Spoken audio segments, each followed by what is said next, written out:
ഞാനാ എന്തുവാ പെണ്ണ് പോയത് കൊണ്ടൊന്ന് ചാടി കയറിയത്. വേണമെങ്കിൽ നമുക്കൊരു പാട്ടൊക്കെ തകർക്കാം. പാട്ടുപാടി ഓക്കെ. ഉറക്കാഞ്ഞ മോഹന ഓടിവാ. ഇത് നടന്നു വരുന്നുണ്ട് വെട്ടോട്ടിയും പിടിച്ചോണ്ട്. ഇതേ കണ്ട എന്താ വെട്ടോട്ടിക്കാരൻ എങ്ങനെ വന്നേ? അഞ്ജലി ഒന്ന് കാണട്ടെ. അഞ്ജലി എത്ര വയസ്സുണ്ടെന്ന് പറയാം. നമ്മുടെ ബിന്ദുമോടെ പ്രായം പോലും കാണത്തില്ല. ഇപ്പൊ കണ്ട് അന്നനെ കണ്ട.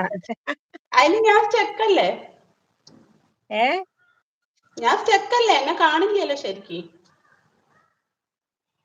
എന്നാലും ഇടയ്ക്കിടയ്ക്ക് ഇങ്ങനെ മുഖമൊക്കെ ഇല്ല. എന്തൊരു അങ്ങനെ പറഞ്ഞ പിണങ്ങോ? ആ പിണങ്ങും പിണങ്ങും. ഫ്രീസറിലൊക്കെ മീൻ ഇരിക്കുന്ന പോലെ. അത് കണ്ടിട്ട് ഇവിടെ ആരെപ്പോലാണ് വന്ന് ഇതാ ഇരിക്കുന്നത്? പ്രശ്നം. ആബുവിന്റെ പേര് സ്റ്റെക്കാണ്. ആണ്. പിണങ്ങും ഫ്രീസറിൽ മീൻ ഇരിക്കുന്നത് പോലെ ഇരിക്കുന്നു.